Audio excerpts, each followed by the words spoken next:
You're listening to Innovators, the podcast from Harris Search Associates, where we speak with global leaders in education, research, engineering, and the health sciences, and ask them to share lessons learned as they continue to advance the frontiers of innovation and discovery. Today's podcast will be led by Rick Skinner, Senior Consultant.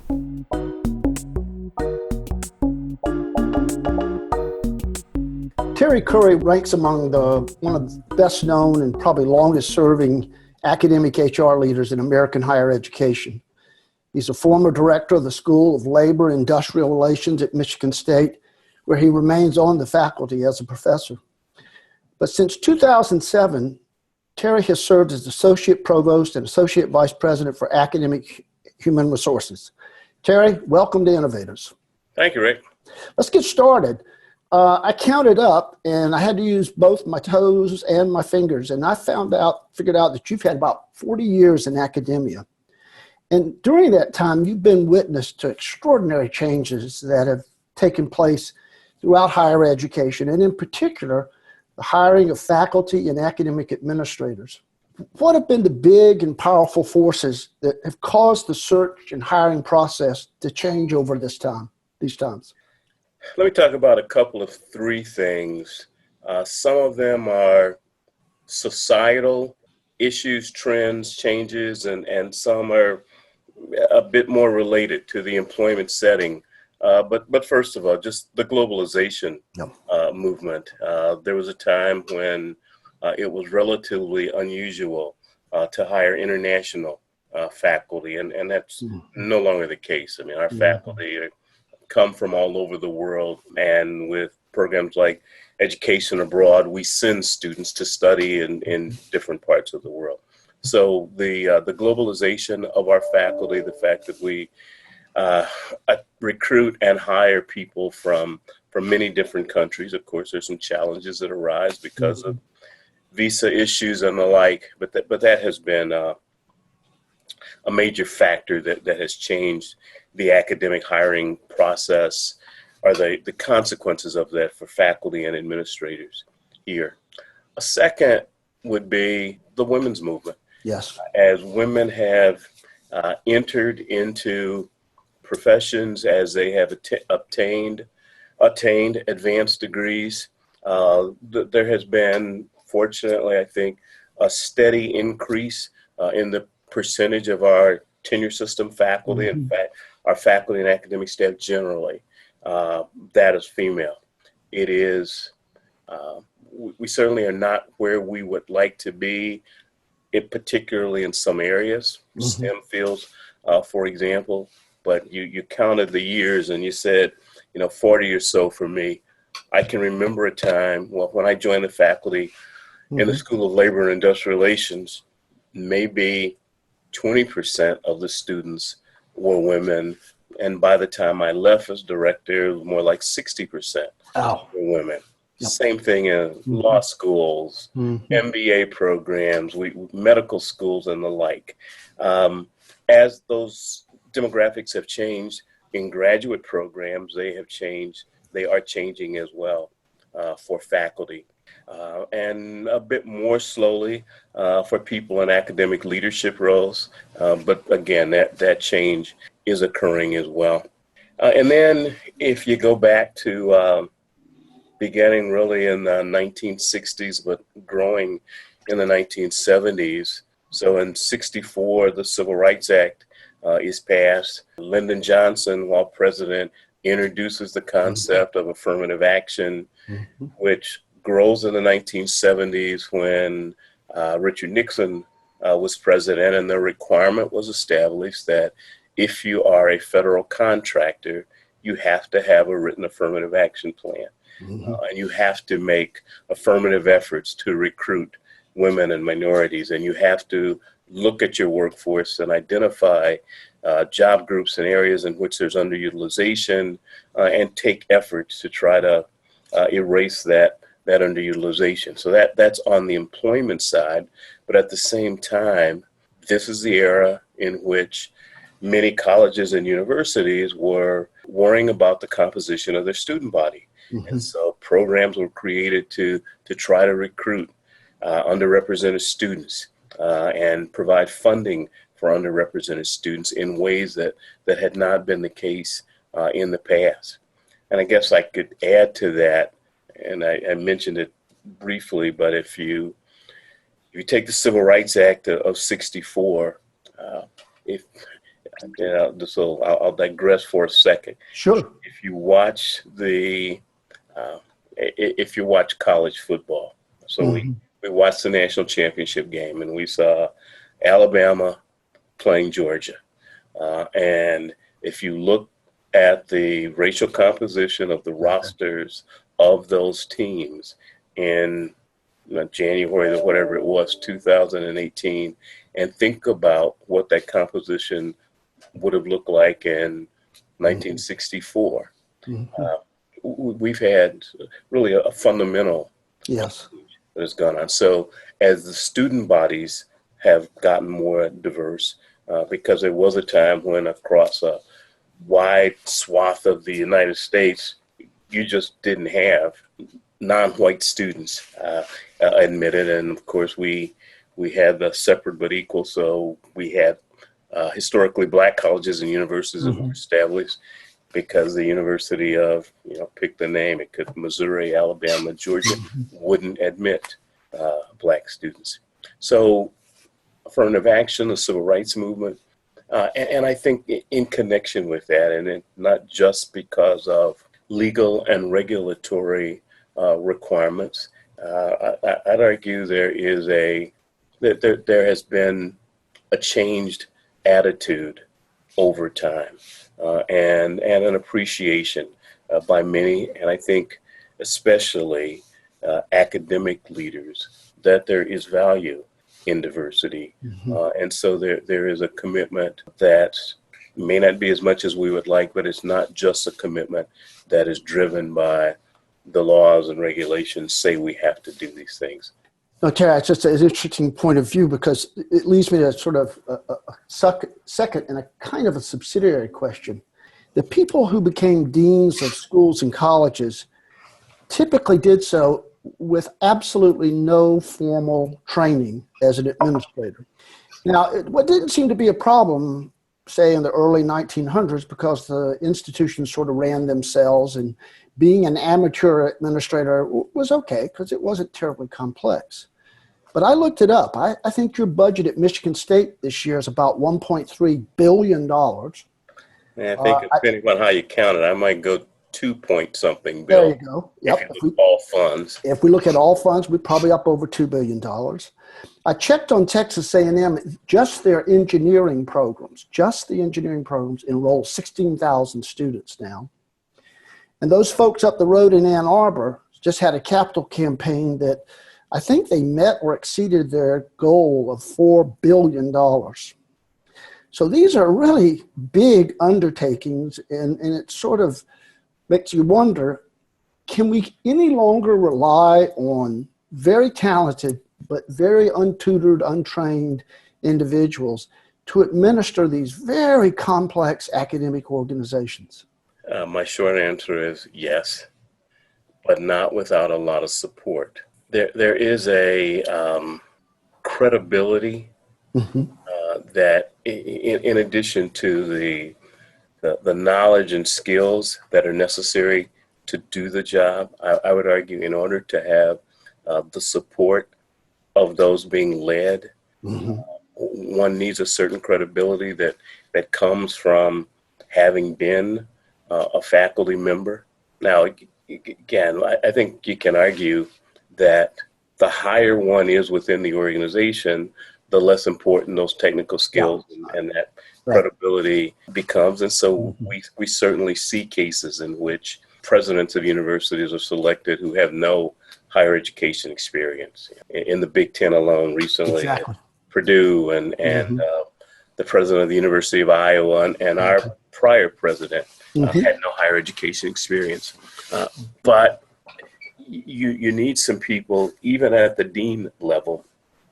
You need some MBA types around you to manage this operation. You need, if you think about the University of Michigan and their $4 billion campaign, and you think about the kind of professionals that are necessary Mm-hmm. to provide advice with regards to endowments and the kind of endowments that one might want to create, and giving and the tax implications and Exactly.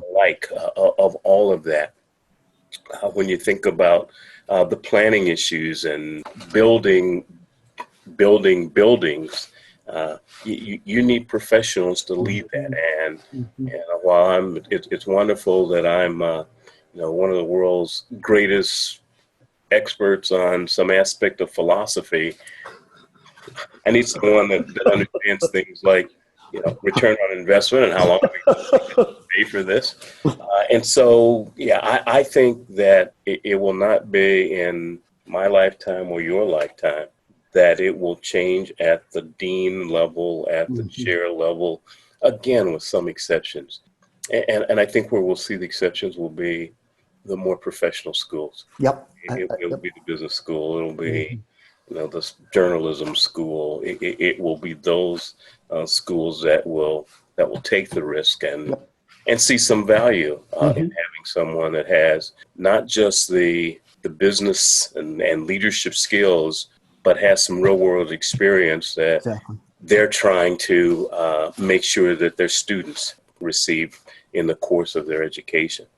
One of the interesting things I just finished a study on deans of engineering, and about 57% of all deans of engineering have spent some time, full time, outside academia. And of course, they're the exception in some ways, unless you count the doctors. And then the doctors, of course, they've spent a lot of time doing things that are only or tangentially related. So I agree, it's going to be a while coming. I think that leads me. Go ahead. And I was just going to say, again, the premise that we certainly have seen that change in other industries. So Mm-hmm. we no longer see physicians simply because they're physicians leading hospitals and health systems. There's a master's degree in health administration. Exactly. But I find often you'll find people who are leading those organizations, they have an MD degree, but they also have Mm-hmm. some other degree. Absolutely. And with those cases where you have a medical school and a hospital, I'll bet you that the second most important person after the dean is the person who runs the physician plan. So it confirms exactly what you're describing there. I want to pick up on something that's distinctive to Michigan State. Michigan State was among the first, and it's by far the generally acknowledged to be the prototype of that special group of institutions, land-grant universities. Somebody told me, I was in Europe a couple of years ago, and somebody said to me, of all the things American higher education has given to the world, the land-grant university is probably the most valuable one. Is it still possible, even after 100 and something years, for faculty and academic administrators at Michigan State, is it still possible for them to be motivated, attracted, moved by the notion of being a land-grant university? Or has that passed away? I think it absolutely has not passed away, and I would argue that land-grant universities are no longer alone in this notion that the university is not only about serving itself and serving its students, but has some responsibility to its community. Mm-hmm.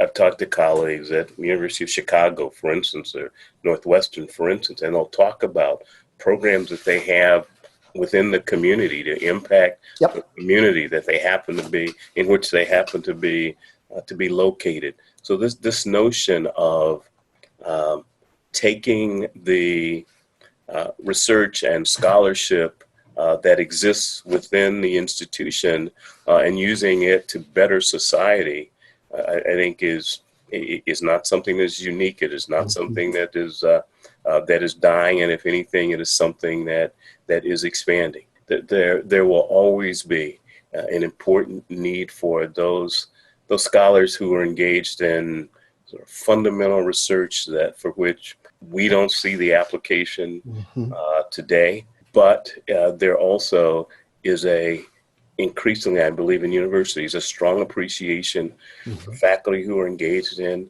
applied research that has an impact upon our society. Yeah. We would argue it is in our ethos at a place like Michigan State, but I see it at other institutions, not just the Landgrant institutions. It is, in fact, with the exception of the fact that the land-grant universities tend to have an agricultural component to them. Schools of agriculture and maybe veterinary medicine and the extension network that's associated. It's kind of hard to differentiate, the University of Michigan from Michigan State. They're out serving the citizens of the state of Michigan just as we are. They're serving citizens and people in other parts of the country and the world just as we are. So the ethos of service as the university being both in and of a society, of public, your point is an important one. That's gone beyond the mandate of that small set of institutions to pretty much cut across the board, both public and private.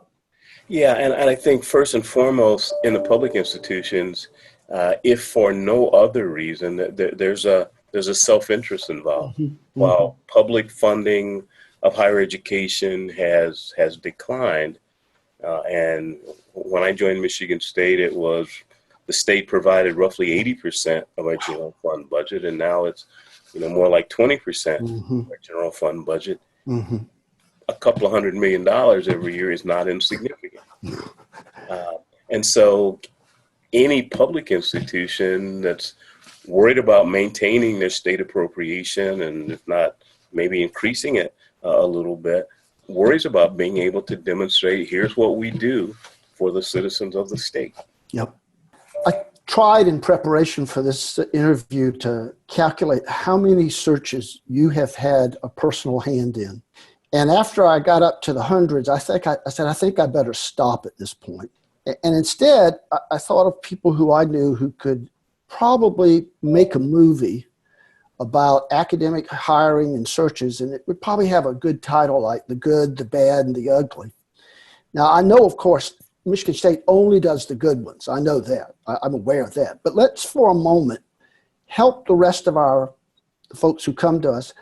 What are the key ingredients for a good search? Oh, I would argue it starts with a clear understanding of what is it that we're looking for, and a broad and expansive understanding of that. So what's the subject matter? What is the person going to teach? What kind of research? What are the expectations? Because that, you asked me about search and recruitment, but I can't think about search and recruitment without also thinking about retention and success. That clear set of expectations is going to guide the work of the search committee. It's going to guide us in making decisions about who do we recruit and how do we go about recruiting. When we have a pool of candidates, how do we assess the qualifications of those candidates? It's relative to those expectations and requirements that we have. When we get to setting expectations for annual reviews and reappointment and tenure and promotion, it's going to be related to that set of expectations. So to my mind, it starts with that. With regards to all of those process, and maybe the word I should have used in describing what I just did is, we need to make sure that what we're doing is aligned. There you go, alignment. Alignment. That's what I was thinking of. Important, and that the support mechanisms that we have, so the training programs that we have, exactly, all of those things need to be aligned. A second factor. In searches, particularly as you get to higher levels within the organization. So we're not talking now as much about the new assistant professor. Right. For others, the people who we would like to hire and who we would like to have come and join us at Michigan State usually aren't sitting around looking at the Chronicle of Higher Ed, waiting to see what jobs are open. They're successful. and they're satisfied where they are. Exactly. And so it's there has to be an aggressiveness about trying to go out and identify and convince the kind of talent that we'd like to come here to make that decision to come here. So and an aggressive affirmative recruitment effort is another factor that I believe is an important factor. Let me ask you this, Terry, because this is really comes from the Michigan State has been literally the training ground for lots and lots of people who left to go on to be provosts and the like. If you had to look back over, say, the last 10 or 15 years of hiring, it has the pool gotten larger, smaller, richer? What has the pool of talent been like for you when you do your searches? For which type of position? Let's go up the ladder from deans on up. I think the pool has gotten a bit deeper. It's interesting. I think the pool is deeper, and this seems counterintuitive. It is deeper at the higher levels than it is at the lower levels. I agree with you wholly. At the department chair level, higher education is a weird organization in this respect. You talk to faculty members and people who don't know their work or don't understand the environment will say, you've been doing the same job for 25 years. You have no ambition. You were a professor and you're still a professor. And, the faculty member is like, my job is doing different all the time. But we have people who don't aspire being in the leadership roles as opposed to so many industries in which I want to get promoted and be a supervisor and a manager. And there you go. That's how I get status, and that's how I get the rewards and the like. And so it is challenging to recruit people into department chair positions. Yes. Once individuals have made that decision that I'm in administration now, I think you end up with a stronger pool of candidates at the dean level. You end up with an even stronger pool when you get to the provost level. I think that the challenge that we have is less about the strength than it is about the diversity of the pool. Trying to have a pool that is as diverse as we would like for it to be. Two anecdotes. We just finished a study on deans of engineering, and there are a total of 2 African-American women deans of engineering in this country. We know that because we put out a call for a group of women to come join us at a meeting so we could begin to explore with them what we could do to advance the status of women. And we thought, well, this is going to be a real big undertaking. Well, there were less than 180 full-time tenured faculty of color available. And at the time, there were only 41 African-American department chairs. So exactly your point. Then a personal anecdote. I remember I missed a faculty meeting about my 5th or 6th year as a professor. And I came in on Monday. They made you chair? They made me chair. And I said, I don't want to be chair. And they said, well, it was a unanimous vote. Terry, it's always a pleasure to see you. I want you to get well. Take care of your mom and your family. And we thank you very, very much. Hey, my pleasure. You take care. Best of your family, too. Thank you for listening to Innovators, a production of Harris Search Associates. We'll have more insightful conversations with global thought leaders to follow.